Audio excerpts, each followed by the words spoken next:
নমস্কার দর্শক বন্ধু, আশা করি সবাই ভালো আছেন।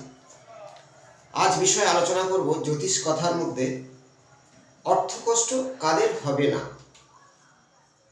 অর্থকষ্ট কাদের হবে না সেই সম্পর্কে জন্মছকের কিছু গ্রহদের যুক্ত এবং তার সাথে তার বাস্তব প্রত্যেকের লাস্ট একটা খুব সুন্দর নাম্বার লিখলে শরীরের কেমন কাজ হয় প্রমাণ করবেন। একটা নাম্বার দেবো। বর্তমান অনেকে শিরের ব্যথা, ঘাড়ের যন্ত্রণা, পায়ের গোড়ালির ব্যথা হতেই থাকে। যদি এটা শনির কারণ ও বুধের কারণ, সেইভাবে একটা নাম্বার বলবো, লিখবেন, পরীক্ষা করুন, কিছু তো কাজ হবে। রোগের জন্য ডাক্তার মেডিকেল সায়েন্স, কিন্তু জ্যোতিষশাস্ত্রে রোগের কথা বলা যায়। তেমন আপনার ভাগ্যে কি ঘটবে, কেমন হবে, জ্যোতিষদের বলার কাজ বলতে পারে। ভাগ্যকে পরিবর্তন জ্যোতিষ করতে পারে না, তাকে আস্থা দেখাতে পারে, সাবধানতা অবলম্বন করা যায়। যেমন 2026 সব যোগ করে দেখুন, 2-26 যোগ করে 10 মানে 1 রবিকে ধরা হয়। রবির বছর, রবিকে বলা হয় অগ্নিতত্ত্ব। তাহলে রবি হাসে ঘর পড়ে কত মানুষ পুড়িয়ে মরে, কারণ রবি তেজ। এই তেজটা খুব ভয়ঙ্কর শক্তিশালী, আগুন থেকে সতর্ক। এবং মেষ অগ্নিতত্ত্বের মধ্যে যাবেন, মেষ রাশি অগ্নিতত্ত্ব, সিংহ ও ধনু, এই তিনটে রাশির উপরে কিন্তু 26 সালে অনেকটা ভালো যাওয়ার সম্ভাবনা বেশিরভাগ। কিন্তু জন্মগত যে তার হরস্কোপ চার্ট, সেইটা ফার্স্ট দশা মহাদশার উপরে তার কাজ করবে। যতই কিছু ভালো হোক, আপনার বাস্তু যদি নেগেটিভ হয়, সব কিছু বিফলে যাবে। আমি বারবার বাস্তু নিয়ে বলি কেন, বাস্তু অনেকে গুরুত্ব দেয় না।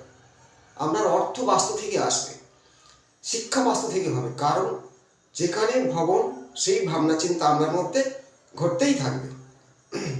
একটা ছক দেখুন, অর্থ কষ্ট কাদের হবে না, কাদের হবে জানাবো পরবর্তী।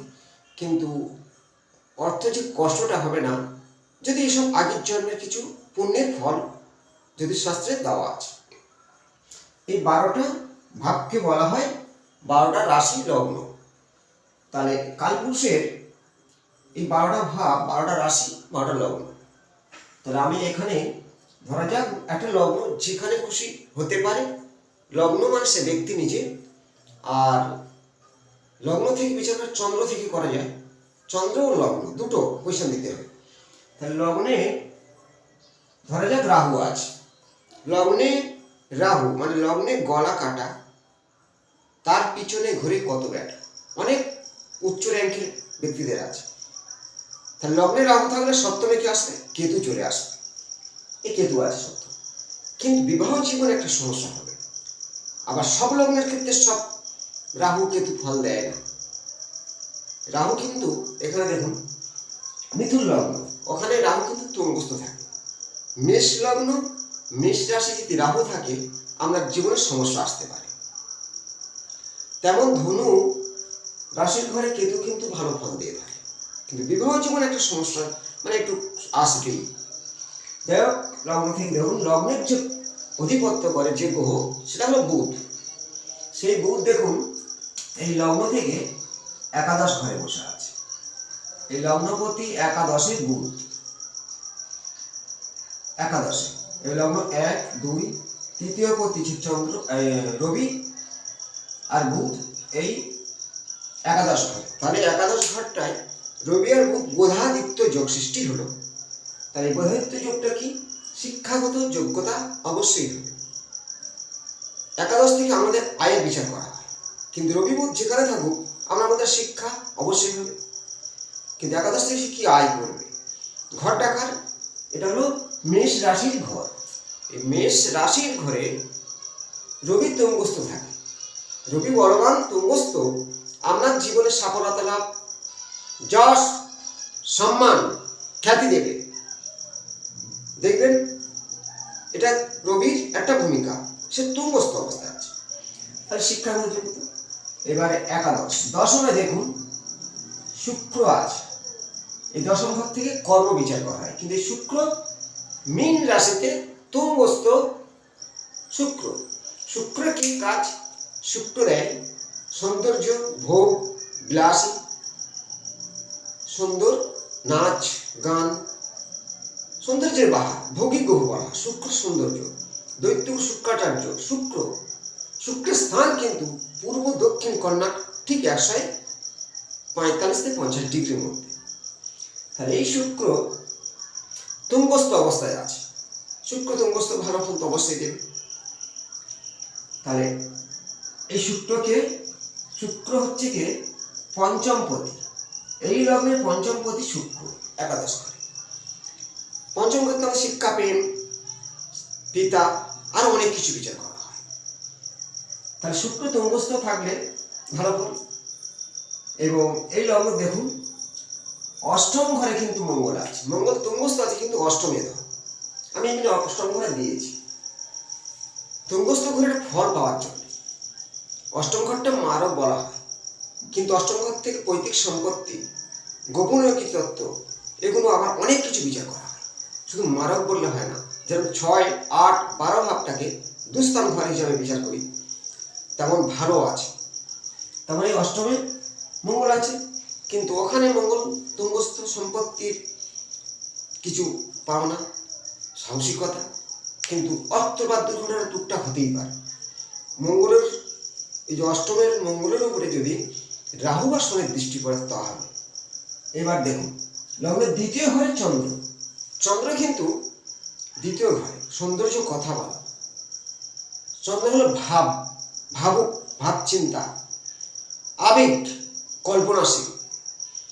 এখানে কর্কট রাশি দাঁড়াবে, মিথুন লগ্ন দাঁড়াবে। এবার সেই চন্দ্রের সাথে বৃহস্পতি আছে। বৃহস্পতিকে বলা হয় জ্ঞানের গ্রহ, বিপদ থেকে রক্ষাকারীর গ্রহ, ধীরতা। তা দেবগুরু বৃহস্পতি চন্দ্রের সাথে থাকলে কি হয়? গজ কেশরী যোগ বলা হয়। এই গজ কেশরী যোগ জীবনে উচ্চ র্যাঙ্ক পদ দিয়ে থাকে। গজ মানে হাতি, কেশরী মানে সিংহের মতো গতি।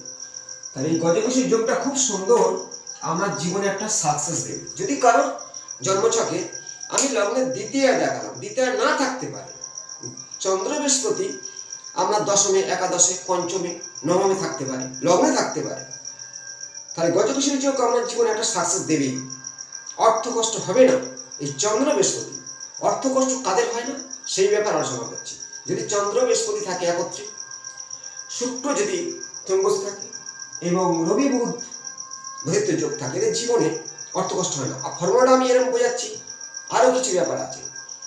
আগে বুধ পিছনে শুক্র, আবার অনেক সময় দেখা যায় এই আগে বুধ পিছনে শুক্র থাকলে তাদের জীবনে অর্থ আসে, কিন্তু এরা কেন আগে পিছিয়ে থাকে? বুধ যেখানে থাকবে তার কাছাকাছি রবি থাকে, শুক্র থাকে। আবার শুক্র রবির সাথে যুক্ত হলে দারিদ্রতা করে। ব্যাপারটা অনেকটা গুরুত্ব, ডিগ্রিগত মান ফল দেবে। তাহলে এই যে প্রথমে দেখবেন আমরা জন্মছকে কটা জিনিস দেখবেন, চন্দ্র বৃহস্পতি একত্রে, রবি বুধ যুক্ত বা শুক্র শনি যুক্ত। শুক্রের সাথে শনি ভালো ফল দেয়, শুক্রের সাথে রাহু ভালো ফল দেয়, কিন্তু ঘর ভাব অনুযায়ী, ভাব বিচার ভাব অনুযায়ী। সিম্পল অর্থ কষ্ট হবে না যদি আপনার বোধাদের যোগটা খুব ভালো ঘরে থাকে আর চন্দ্র বৃহস্পতি ভালো ঘরে থাকে। তাহলে এখানে স্বক্ষেত্র চন্দ্র নিজের ঘর, নিজের ক্ষেত্রে, আর বৃহস্পতি তুঙ্গস্থ কর্কট রাশিতে, এই কারণে অর্থ কষ্ট হবে না। এবার লগ্ন ভাবে থেকে আপনার দ্বিতীয় ভাবকে ব্যাংক বলা হয়, অর্থের জায়গা বলা হয়, বাক্য বলা হয়, কিন্তু দ্বিতীয় ভাবে আর অনেক কিছু বিচার করা হয়। ওটা দশমে থাকতে পারে, পঞ্চমে থাকতে পারে, নবমে থাকতে পারে, কেন্দ্রের মধ্যে থাকলে হবে, ত্রিকোণ ভাবে থাকলে হবে চন্দ্র বৃহস্পতি বা রবি বুধ। অর্থ কষ্ট হবে না। আজ আলোচনা করলাম অর্থ কষ্ট কাদের হবে না, ভালো করে দেখবেন। রবি বুধ, চন্দ্র বৃহস্পতি বা মঙ্গল বৃহস্পতি, এখন এখানে মঙ্গল আর বৃহস্পতি দৃষ্টি বিনিময় হচ্ছে, সপ্তম দৃষ্টি। এটা একটা রাজ্য সৃষ্টি, দৃষ্টি দিয়ে রাজ্য।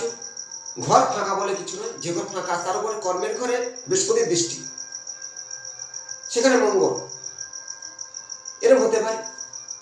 আপনার জন্মছকে দেখবেন চন্দ্র বৃহস্পতি একত্রে, শুক্র বুধ একত্রে, রবি বুধ একত্রে, বা মঙ্গল বৃহস্পতি একত্রে, কেন্দ্রের মধ্যে আছে। আমি ভিডিওতে বলেছিলাম 1, 4, 7, 10 চারি সাগরে গ্রহের মেলা তার সঙ্গে করুন হেলাফেলা, সে ব্যক্তিরা উচ্চ র্যাঙ্ক পাবেই, জীবনে প্রতিষ্ঠা লাভ করবেই।